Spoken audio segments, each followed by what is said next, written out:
Hello and welcome, rookie card collecting friends. Thanks for tuning in. Today I'm going to be sharing with you part one of a two-part series with Chris McGill and I as we talk about the doctrine of the first. And it's a topic that he brought to the table that I found extremely intriguing, extremely relevant to the rookie card. And so I wanted to split this one up into two episodes. I originally invited Chris to come on, and I typically like to do two 30-minute episodes. And that's what we started to do. But by the end of it, we were almost at 2 hours long. And I just wanted to chop this one up so that we can digest and reflect on what's being said. Without further delay, let's get right into it. Part one of Doctrine of the First with Chris McGill and I. Hope you enjoy and leave me some comments down below. Anyways, let's talk about another topic that seems to be gaining a lot of momentum, and it deals with when rookie cards aren't the best card. Now, recently you were on Brett's podcast, Stacking Slabs. Shout out to Brett. But this isn't the first time that I've heard this. Over the course of the last 6 months, I have heard this from a lot of different voices. Our mutual friend, the Cajun man, Brian Dennison, he was talking about this not all that long ago, and in a few other places I've been hearing it. But it is this topic, and I respect that they're being careful not to minimize the importance of the rookie card. But what they're saying is that sometimes their rookie card is not the best card, and I have a hard time wrapping my head around that. So I was really keeping an ear open on that topic. But when I heard your podcast with Brett from Stacking Slabs, it just opened up my mind to a lot of understanding of what's going on. And I wanted to pinpoint the problem, and Brett painted it perfectly. Who's that guy from the Indiana Pacers that he collects? Halliburton. Yes. So he's saying, okay, his rookie season was with the Kings. Yep. But that's who he got drafted by, and that's who his cards were produced with. But he immediately got transferred over to the Pacers. So he feels like the Pacer cards, are actually his second year, are better than his rookie season to him. And man, you guys unpacked this amazing dialogue about this topic, and you came up and you said something about the doctrine of the first, which I found really, really impelling. And this is the whole reason why I invited you. I says, man, this guy, he's got to bring this to this channel because I would love to have it in the library. Chris, explain to us the doctrine of the first. Oh, it's a it's a huge topic. I want to maybe get to it gradually. Yes. And have a bit of a back and forth about several things as we get to it. And so I ask the audience to indulge a couple of different philosophical references that might come up here. And the first one I want to start with is I want to invoke the philosopher of Wittgenstein, who was a philosopher in the mid-20th century, early to mid-20th century, very well known in the Western philosophical tradition. And for reference, he's top of mind because a great podcast called Philosophize This, hosted by Stephen West, did an episode on a very particular concept that Wittgenstein introduced, which is the idea of language games. And language games is very, very applicable to this entire topic. Okay. The essence of the language games topic, I shouldn't even use the word essence because that Wittgenstein wouldn't like that. But the idea that language games is getting at is that a lot of confusion and misunderstanding starts with the fact that we all use words. So oftentimes we use words and we use them in slightly different or very different ways. And then B, that in many cases, in ordinary everyday conversation, so not in precise technical conversation, but in ordinary everyday conversation, words can sort of change meanings, or they don't have a precise meaning. The meaning can shift subtly. And words, what Wittgenstein said was words have a family resemblance, that sort of we all kind of can recognize what a certain word generally means in the same way that we could recognize that a father and a son are from the same lineage, but they also aren't quite the same thing. They're different, even though they come from the same lineage. So the reason why I invoke Wittgenstein here to start is, and then I want to throw it back to you for a second. So the reason why I bring him up is because this is Wittgenstein. His idea was that we can dissolve confusion, not solve or settle debates. And he wasn't interested in winning or losing debates, but that we can dissolve confusion among each other if we specify what we mean by different words, and if we have an appreciation and an understanding that when we're using words in different ways, that's a very deep rooted result, that's because of the communities that we come from, and all the different people we've interacted with over the course of our lives, and so on and so forth. And so I tie that into, as an example, the rookie card. As a more specific example, Brett and the example that he makes with the Pacers, the first year Pacers Halliburton cards, as opposed to his first cards at the professional level. And so, like, if we start from this idea that side A is non-rookie cards are better, and side B is rookie cards are better, it's going to be very difficult to have a mutual understanding there. That's just that those ideas are going to butt heads, partially because what does better mean, and partially because what's a rookie card and what's a non-rookie card.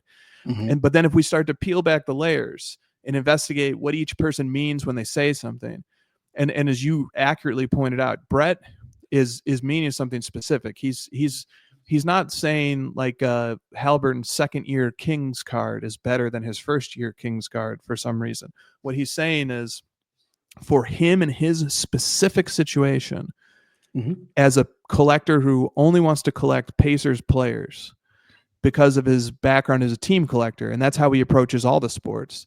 But as a team collector, whether it's the Colts or the Pacers, he puts a big premium on the first year.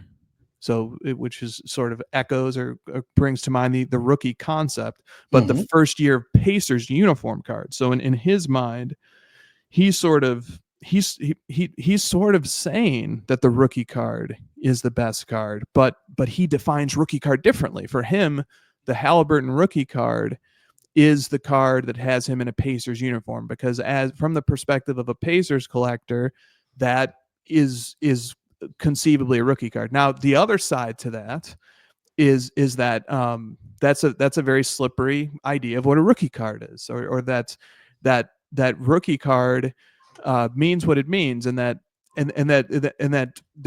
the reverence for the rookie card is a relic of hobby tradition, as something that folds into the doctrine of the first, which we'll cover. That the sort of this posturing as the rookie card being somehow subordinate to a later career card is really antithetical to strongly held hobby beliefs. And so that opinion is like the rookie card definition should not be meddled with. And so then the reply back to that is, well, it's not then we won't call it a rookie card, but we will say that it's the first appearance of a particular type of card.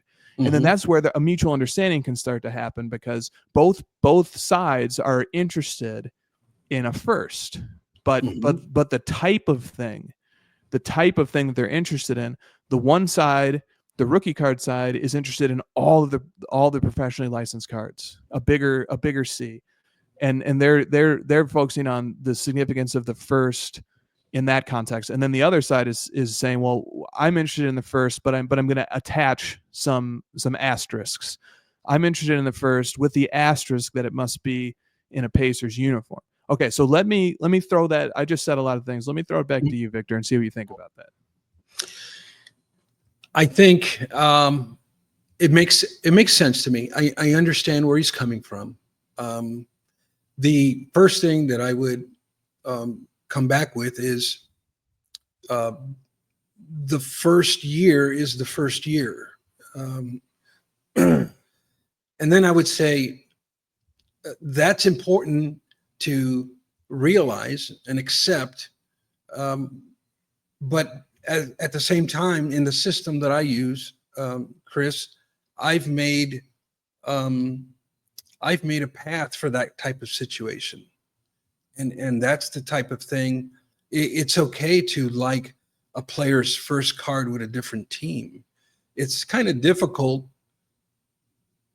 because these players move around so quickly and so frequently.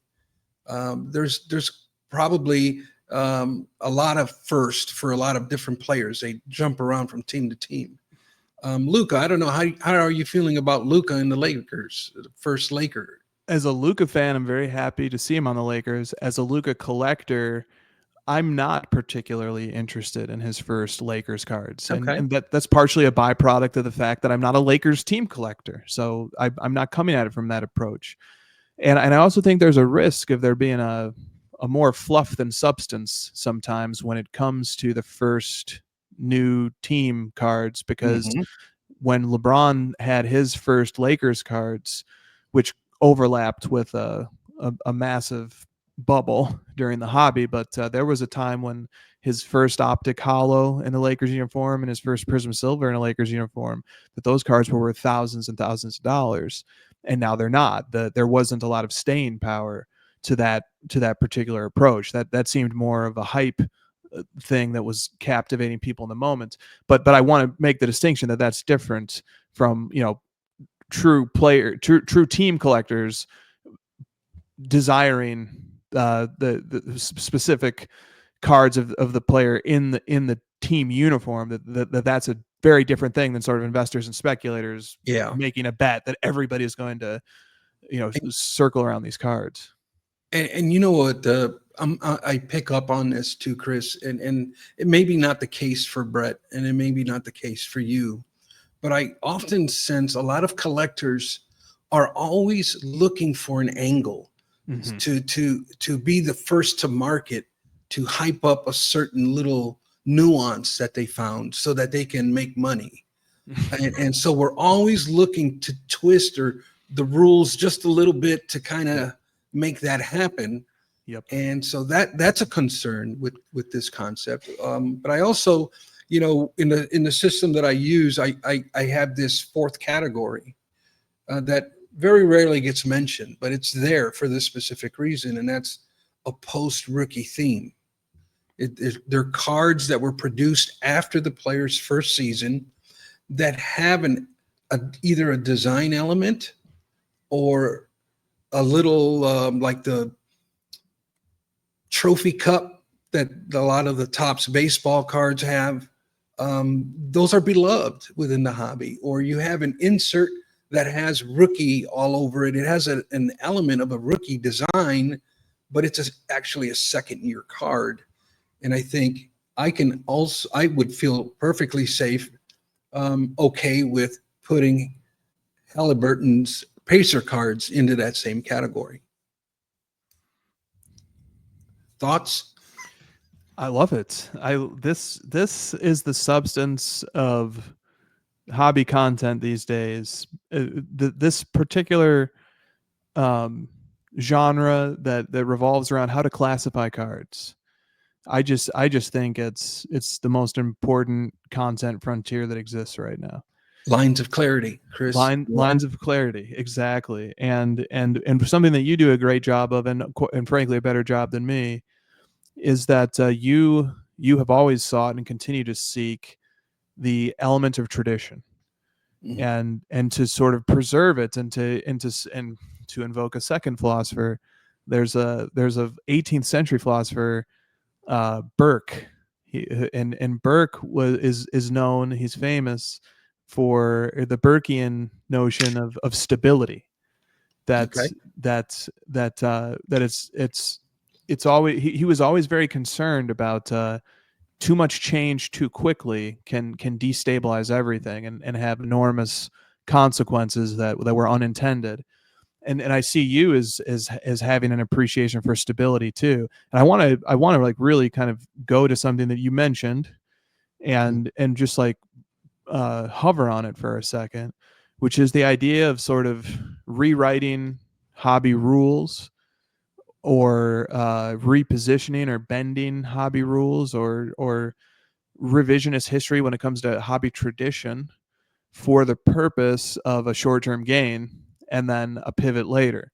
And that, I think, is like that's a big concern that maybe isn't that isn't widely understood, or it is widely understood, but it's not widely discussed, which is sort of like it's sort of like the auction house idea, where like every card that comes to auction is the best card ever until it sells, and then a new auction starts, and then all these cards actually these are the better cards. Right. And that's why like new participants in the hobby almost can get caught into a dangerous trap if, you know, they just sort of like, oh wow, you know, this, look at this hobby, all these prices, and I want in, and then, well, here's the big auction that's ending this month, and so I'm just gonna buy the best card from this auction, and there's no background context or grounded philosophical approach. There's no comparative reasoning to say, well, how good actually is this card? How does it compare to the other menu of offerings?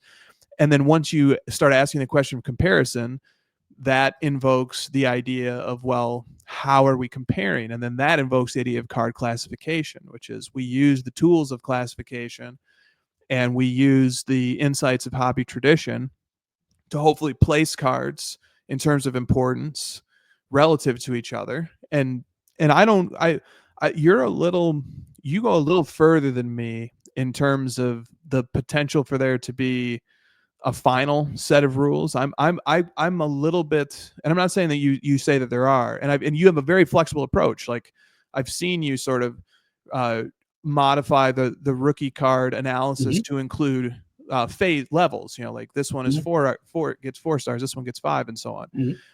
So I'm not saying that you're not flexible at all. I'm saying perhaps to my detriment, I'm a little too flexible, or maybe it's not such a bad thing. But I'm more willing to let anybody come to a conclusion, even if it's not necessarily the one that I come to. But my requirement is that whatever system of logic they use, that it must be consistently applied. Right. So that the system of logic can't say one thing for one card, and then they sell that card, then a new system of logic suddenly emerges to hype up the next card. And then that the new system of logic would exclude the first card, and the old system of logic would exclude the new card. And so the rules constantly changing just to benefit the moment. Right. And so because those rules can change so quickly and so frequently, that's where I know that you're getting your impetus to say, let's all gather around and come to a consensus about what the rules will be, so that it prevents manipulation of the system. Especially because it's so difficult to gain access, especially as a new collector. It's so difficult to gain access to the resources and the way of thinking that can help people come up with their own system in the first place. So I wanted to dwell on that for just a minute with you, Victor. Is this idea of rules, and I want to give grace. I want to give the grace to people, because I've had this happen myself, where as I learn and as I grow, my system of rules modifies and updates, and I want to give people the grace to be able to change their mind about things. But that's an earnest change of heart is a very different thing than knowingly imposing one set of rules to hype up a card to sell, and then changing the rules to hype up the next one to sell, on and on again. So I maybe you could say a little bit more too from your perspective on this idea that sort of, if we're not careful, the rules can change every month with every new auction to hype up the new batch of cards. Correct. And that's exactly what's happening. That's exactly what I see on the regular in the hobby. And it's very concerning to me. I would say, Chris, that I have a lot of I've had a lot of conversations with people on this, because a lot of people don't like the word rules. As soon as you say rules, you lose them. And that's how come I changed the entire work that I do, and I call it now the rookie card guidelines and best practices, because I'm allowing room for opinion. I'm allowing room, because as soon as you hear rules, The rebellious nature of who we are kind of stands out. And I've often even asked myself, I wonder, there's just this movement out there that wants to defy anything that has authority behind it. We want to question whether they're telling us the truth, or I'm going to do it differently. I'm going to do it my way. And we see that even in government and certain political issues. We want to rewrite everything, and we want to invent this new way of doing it, and almost to a point where they are kind of belligerent about it. And I've often questioned, has this person ever been punched in the face by another man? Yeah. Because they want to come in, they're novices, they want to come in and completely reinvent this crazy idea for financial gain. And I'm calling BS on that. I'm calling time out on that. And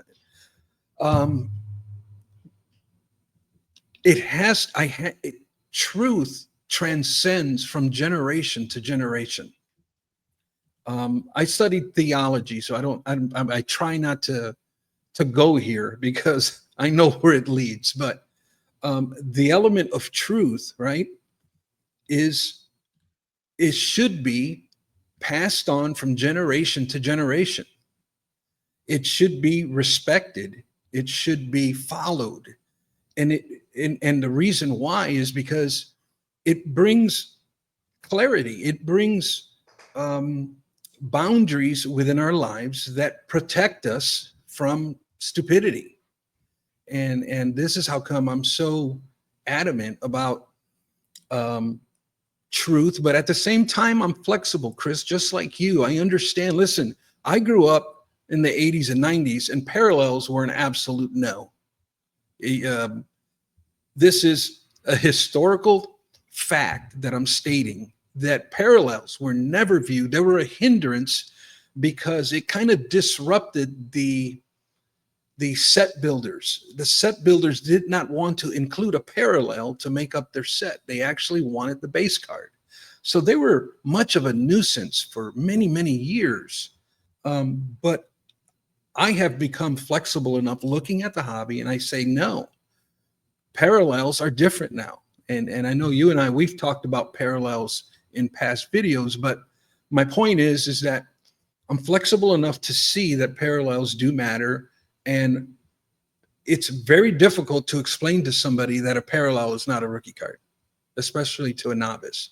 If the card looks like the base card, all aspects of it are the same, except for this little color difference, And so I've changed in that area.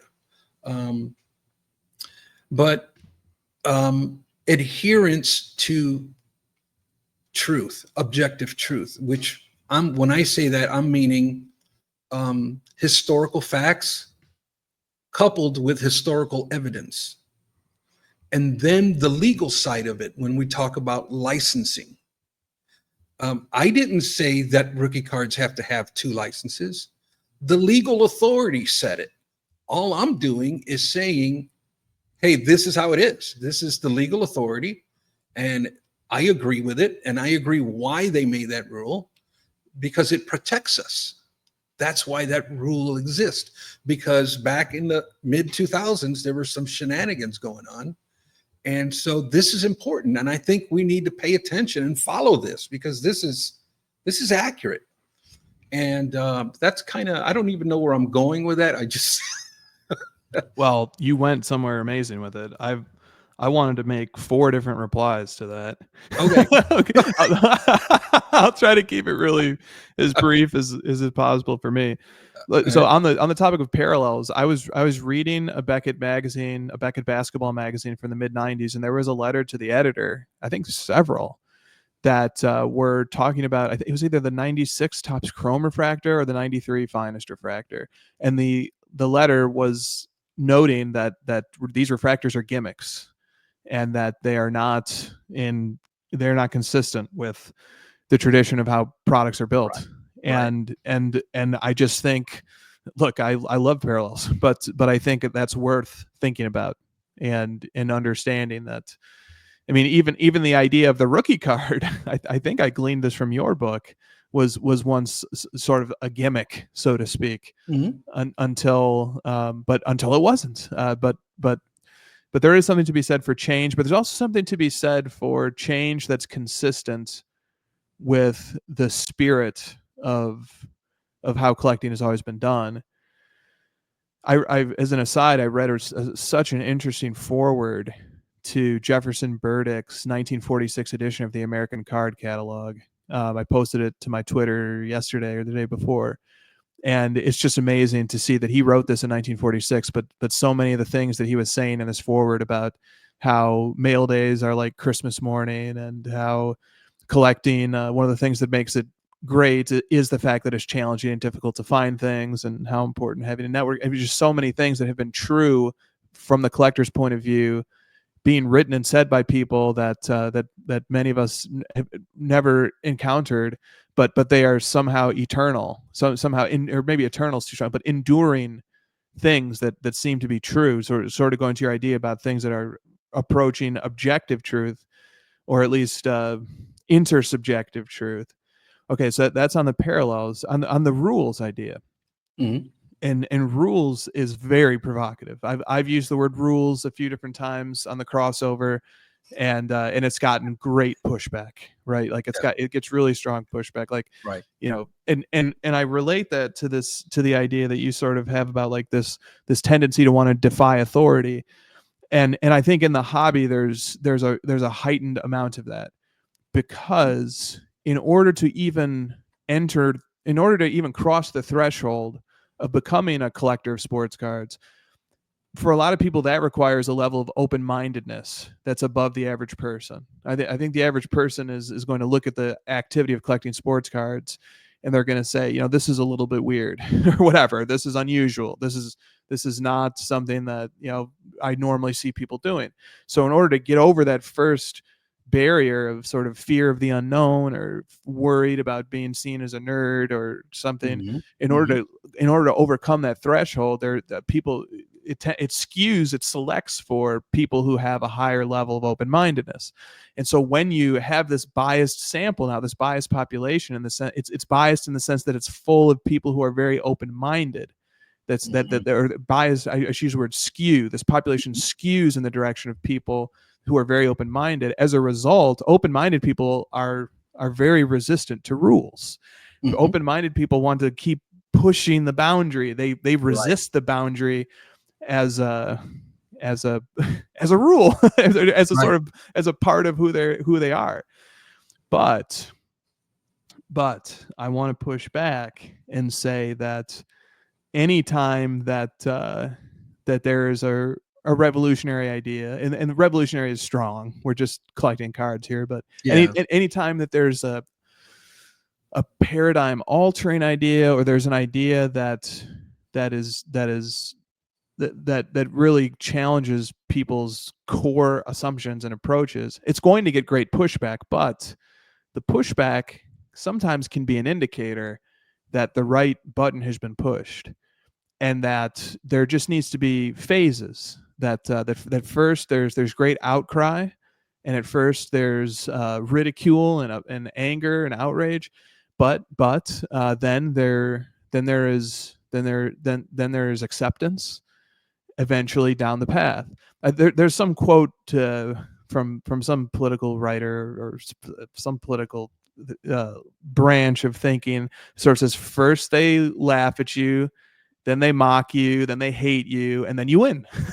There's phases. There's phases that things go through. That levels and phases of acceptance. So when I see people sort of going out of their way to react to something strongly, what that sometimes, not always, but what that sometimes can indicate, I mean, sometimes that can indicate that I'm just violently wrong, but sometimes that can indicate that I've pushed the right button, and that people are having this initial reaction because it's really challenging pre-existing beliefs that they have. But if I keep pushing it, and if people keep thinking about it, that maybe eventually we're going to get to a common ground. And so I definitely appreciate and understand it, because you're not just being flexible, but you're also being conscientious, and you're being generous, and you're being considerate of the sentiments and the Sure. ideas of your community. Hmm. And I get that. But I do wonder if a harder line, if a firmer stance was taken on the idea of rules, if eventually it would win, because I am somebody who is persuaded by the idea that rules are actually helpful, that building rules or boundaries around my collecting experiences is actually a really productive approach. Um, and then the one other thing I was going to chime in on, which is related to that, Hmm. is the Dunning-Kruger effect. And I specifically was a victim of this, or whatever, or guilty of this. And the Dunning-Kruger effect is a graph. And along the y-axis, it has your confidence level. So like if you're really high on the y-axis, you're very, very confident. And if you're low, then you're very insecure. And then the x-axis is knowledge. Okay. So the further along we go, the more it's indicating the more knowledge we have. And so it's a graph. And the graph basically says at the very beginning, when we have the smallest amount of knowledge, we have the highest amount of confidence, where it's called like the peak of ignorance or something like that. And I remember this when I started collecting. That when I first came back, I was like, I collected as a kid in the '90s, and I know what I'm doing here. Hmm. And and I had an arrogance that I wish I regret, but I had it, and I can't help that I had it. I did. Right. And I try to be modest and humble, and even knowing that I make efforts to do that, I still fell into this trap, this Dunning-Kruger trap. But at the very beginning, I was very confident in what I knew. And then as time goes on, this graph shows that as you gain more knowledge, your confidence comes down. And the more you learn, the less confident you are in what you know. And then you reach sort of the valley of ignorance, where you're ignorant, but you're learning more, but you know that you're ignorant now. You know what you don't know, in a certain sense. And so now you've progressed, even though you feel like, wow, I felt like I knew everything before, and now I feel like I know nothing. Even then, you've made progress in a bigger picture sense. And then as your knowledge continues to grow from that point, then your confidence starts to build back up again. And Mm. by the time you have enough knowledge and experience and research and effort put in, because it's not just enough to put in time, you really have to put in the effort too. But once you've done that and you've built up your knowledge over a lengthy period, then eventually your confidence rises again. And eventually your confidence can even get back to close to what it was when you first started. But it will never really get back to that, because the more you learn, even as your confidence grows and your experience grows, the more you learn, the more you realize you should never be that confident ever. So the Dunning-Kruger effect is always at work in the hobby. And now that I know I've been through it, seen other people go through it, and I'm just like this, just hands off, because I've been there. I know how this works. And it's the Dunning-Kruger effect. It's almost undefeated. So there are a bunch of thoughts, Victor. Reply. Just have to let people kind of grow into it. Um, and here's the thing, Chris. I've over the years, I've come to understand that um, some people are just tough eggs to crack, and in that aspect, I've realized that what I teach is not for everybody, but it is for some people out there. And from what I'm from the feedback that I get, um, people are getting it, and when they do, there's this aha moment that makes sense to them. Um, and so that's what keeps my engine running is a DM like that. I just recently got um, an email from a highly decorated Coast Guard lieutenant or something. He's way up there. I forget his title, but we've been going back and forth via email, and he is so grateful. He's been collecting. We're about the same age, but he's been collecting for many years, off and on. And he found my channel, listening to what I'm saying, and he had like this epiphany. And so that's kind of what keeps me going. But as far as the first, did we cover all of the first? I don't think we have. Let's move on to that. We were just setting the table. The meal has not been served yet. Okay. So here's the idea behind the doctrine of the first.